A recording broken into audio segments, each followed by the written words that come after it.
አስተርእዮ ማርያም የሚመስላቸው ጆሮአቸው ወንፊት የሌለው የማያጣራ አግበስብሰው የሚበሉ አግበስብሰው የሚሰሙ አግበስብሰው ሰምተው ጭንቅላታቸውን የሚበጠብጡ አግበስብሰው በልተው ሆዳቸውን የሚረብሹ ከጥበብም ከምግብም የተራቆቱ አንዳንድ ሰዎች አስተርእዮ ማርያም ያን እየመሰላቸው ጽሑፍ ጽፈው አይቻለሁ። እኛ አስተርእዮ ማርያም አይደለም ያልነው። ልዩነቱን ላስረዳ። አስተርእዮ ማርያም ማለት የማርያም መገለጥ ማለት ነው። እየሰማችሁ ነው? አስተርእዮ ማርያም ማለት የማርያም መገለጥ ማለት ነው። ይሄ ትክክለኛ ምንባብ። እኛ ያልነው አስተርእዮ ማርያም ሳይሆን የአስተርእዮ ማርያም ነው ያልነው። እየሰማችሁ ነው? እመቤታችን ዛሬ ነው ያረፈችው ብያችኋለሁኝ።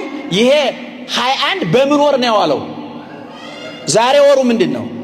አቤት ጥር ነው። አሁን የጥር ማርያም ይባል ነበር አይደለም? እንደሌላው ጊዜ ቢሆን የግንቦት ማርያም፣ የመስከረም ማርያም፣ የህዳር ማርያም እንዳልነው የጥር ማርያም ማለትም ይቻላል። እና የጥር ማርያም በማለት ፋንታ ይሄንን የያሁኗን እመቤታችን የምን አልናት? የአስተርእዮ ማርያም ባልነው ፋንታ ምን ማለት እንችላለን? ነገር ግን አባቶቻችን ለምንድነው የአስተርእዮ ማርያም ያሏት ሲባል ይሄ ወርሃ አስተርእዮ ነው። ዘመነ አስተርእዮ ነው። አስተርእዮ ማለት አስተራየ ታየ፣ ተገለጠ፣ ተዳሰሰ፣ ተጨበጠ፣ የማይታየው ታየ፣ ግዙፉ ረቀቀ፣ ሕያው ሟች ሆነ፣ ዘላለማዊ ጊዜያዊ ሆነ፣ በመካከላችን ተገኘ።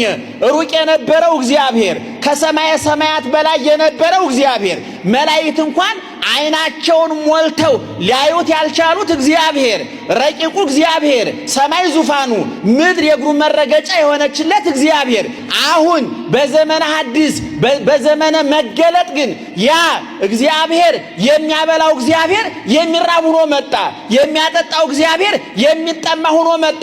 ሁለቱ መገለጥ ግን ዋናዋ መነሻ ማናት አለ ሊቁ። የእመቤታችን ማህፀን አነጻጾ ተናገረ ሊቁ። ስለዚህ እመቤታችን የአስተርእዮ ማርያም ትባላለች። ሌላው ይሄ ወቅት ደግሞ ከታኅሳስ 29 ጀምሮ ይሄ ሙሉውን ጥር እስከ አብይ ጾም መግቢያ ጾሙን እስከምንይዝበት ያለው ዘመን ደግሞ ወር ምን ይባላል? ዘመነ አስተርእዮ ይባላል። አንደኛ የተወለደበት፣ ሁለተኛ የተጠመቀበት፣ ሶስተኛ ቃና ዘገሊላ ሰርግ ቤት ተገኝቶ ውሃውን ወደ ወይን ያሳየበት፣ አንድ ትሕትናውን፣ ሁለት የእናቱን ፍቅር፣ ሶስት የሰርግን የጋብቻን ክቡርነት ያሳየበት ወቅት ስለሆነ ዘመነ አስተርእዮ ይባላል። ስለዚህ ይህ ወቅት የማርያም መገለጥ ሳይሆን የመገለጧ ማርያም ነው የምንለው ማለት ነው። ብዙ ሰዎች እሷ የተገለጠች መስል የአስተርእዮ ማርያም ይላሉ የሚሉ በእውነቱ ንባቡ ያልገባቸው ምስጢሩ ያልገባቸው ሰዎች ሊኖሩ ይችላሉ። መብታቸው ነው። እነሱ እንዳይለፈልፉ ማድረግ አንችልም።